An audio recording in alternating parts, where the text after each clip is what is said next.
Sobre diagnóstico difícil ou casos que me marcaram assim na minha carreira? Os dois. Porque, sabe por quê? As pessoas gostam de saber disso. Por isso que, e eu adoro, então eu... Então vamos falar sobre a importância da biópsia dos casos difíceis. Tá. Por vezes o diagnóstico só sai na biópsia. É mesmo? A biópsia é de suma importância quando todas as possibilidades, né, diagnósticas não invasivas, elas foram esgotadas. Então, persistindo a dúvida em relação ao diagnóstico, por favor, façam biópsia. Tá? Tem um caso razoavelmente recente, isso tem uns 4 anos, é um colega urologista, por sinal, uma pessoa maravilhosa, filho urologista também, né? Ele interna com um quadro de uma síndrome clínica parecendo uma meningite, né? E aí, punção lombar, um líquido inflamatório, uma proteína aumentada, uma celularidade aumentada, e faz N esquema de antimicrobianos, pesquisa todas as possibilidades de vírus, de bactérias que pudessem ocasionar essa meningite, e não chegamos ao lugar algum. E tinha uma característica que ele tinha períodos de melhora com períodos de agudização, né? Ele ficava bem, depois piorava, depois melhorava. A gente fez uma ressonância que viu um espessamento, né, de toda a meninge desse paciente. E aí discussão, o que faz, o que não faz. Por último, esgotaram todas as possibilidades de diagnóstico, nós resolvemos fazer uma biópsia de meninge nesse paciente, né? E nós fizemos o diagnóstico de uma paquimeningite por IgG4, que é uma doença super rara, e que a gente só conseguiu fazer esse diagnóstico primeiro porque teve biópsia. Então a biópsia é importante, inclusive na medicina intensiva. Tá vendo? E também porque um colega, né, tinha acabado de vir da Alemanha, fez um fellow de neuropatologia, e ele que fez esse diagnóstico, né? A gente já tinha levantado essa hipótese diagnóstica.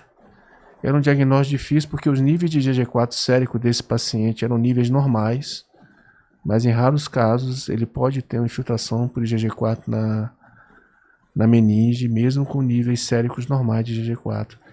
Acho que talvez seja o diagnóstico mais difícil que eu e minha equipe já fizemos. Você e a sua equipe. E pacientes que marcaram a minha trajetória enquanto médico, tiveram alguns, né?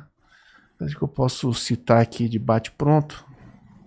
Teve um caso muito emblemático quando eu estava terminando minha especialização em terapia intensiva e logo em seguida eu fui contratado, né, como médico diarista ou médico rotina, né? Um paciente jovem, sobrepeso, né, alcoolista, não necessariamente alcoólatra, né, bebia aos finais de semana, né, que fez uma pancreatite grave por hipertrigliceridemia. É um paciente que teve mais de 15 abordagens abdominais, né? Nós nos casamos com ele, com a família e com o cirurgião do caso, né? E aí foram mais de 15 abordagens abdominais, períodos de muita gravidade que a gente pensou que ele não fosse sobreviver, né? E sempre tentando acolher a família, né? O pai, que era muito presente, a mãe, a irmã, a esposa, uma pessoa maravilhosa. E depois de mais de 1 ano de internado, a gente conseguiu dar alta para esse paciente. E a esposa dele, ela trabalhava no hospital, né?